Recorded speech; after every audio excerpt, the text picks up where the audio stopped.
Écoutez Sirot Chelek, Gimel, Sicha sur Vayeshev.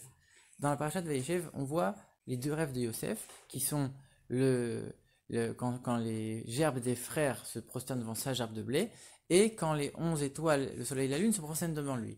Dans la paracha de Miketz, on a aussi les rêves de Pharaon, où on a les 7 vaches maigres qui avalent les 7 vaches grasses, puis les 7 épis maigres qui avalent les 7 épis gras. A priori, les rêves de Yosef sont les mêmes, sont la même signification, et les mêmes de Pharaon également la même signification. Alors pour Pharaon, on explique que c'est parce que la chose est en train de se faire très rapidement. Pour Yosef, on ne dit pas pourquoi.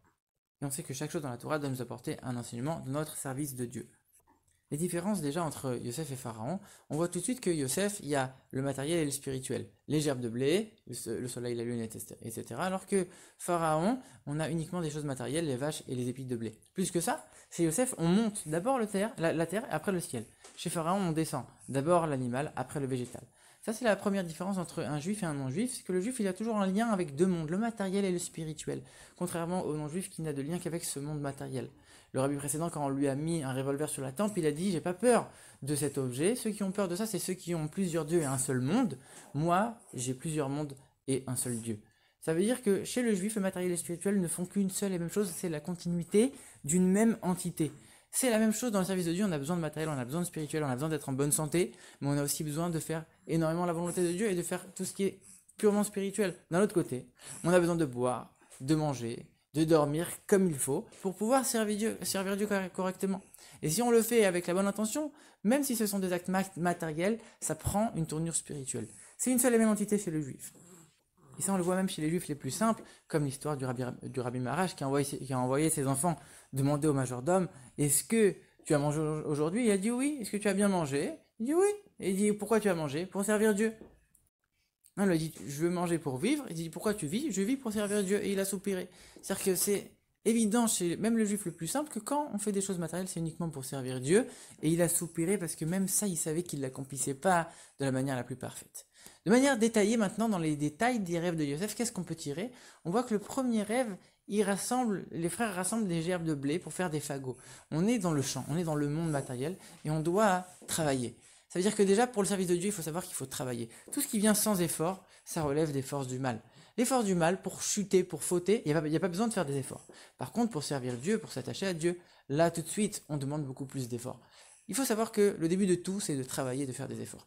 Et c'était quoi ce travail? Rassembler des gerbes de blé pour faire des fagots. Il faut rassembler toutes nos forces. Toutes les forces de l'âme, il faut les rassembler pour pouvoir servir Dieu de manière pleine et intègre. Et la suite du rêve, c'est quoi? Les gerbes se prosternent devant celles de Yosef Hatzadik.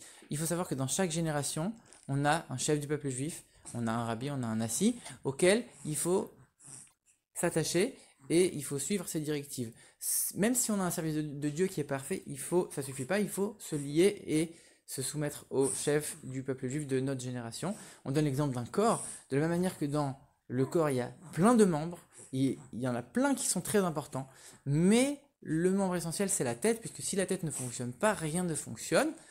Et si jamais il y a des membres qui n'écoutent pas la tête, alors ça veut dire qu'il y a un dysfonctionnement dans le corps. Tous les membres, pour que le corps fonctionne correctement, tous les membres doivent écouter ce que la tête dit. De la même manière, on doit écouter les directives du chef de la génération.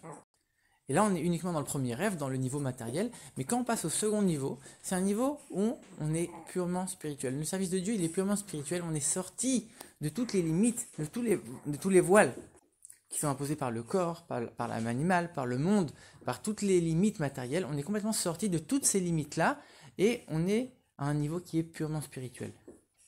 Et là, on pourrait se demander, maintenant que j'ai atteint un tel niveau de perfection spirituelle, alors c'est bon, j'ai plus besoin de personne. Et même là, on voit que les étoiles, le soleil et la lune se prosternent devant Yosef Hatzadik, comme pour nous dire que même celui qui a le niveau spirituel le plus haut, il doit savoir qu'il doit se soumettre au chef de la génération. Donc le rabbi, il fait un peu le résumé. Chez un juif, le matériel et le spirituel, c'est une seule et même chose. Il faut faire des efforts dans le service de Dieu. C'est sûr qu'on dit que les juifs sont les fils du roi, et on sait qu'un fils de roi, on lui demande rien, on lui fait tout à sa place. Malgré tout, nous, on nous demande de faire des efforts. Et de la même manière, si on suit cette parabole, un fils de roi, comme on lui fait tout d'habitude, s'il fait ne serait-ce qu'un tout petit effort, ça va être considéré pour lui comme quelque chose d'extraordinaire. De la même manière, on ne nous demande pas de déplacer des montagnes, on nous demande de faire des petits efforts, de sortir de nos limites dans des petites choses, mais qui sont extrêmement précieuses aux yeux de Dieu. Et enfin, le dernier enseignement, le rabbi le répète en disant qu'il faut toujours se soumettre au chef du peuple juif de notre génération, peu importe notre niveau spirituel, qu'il soit petit ou élevé.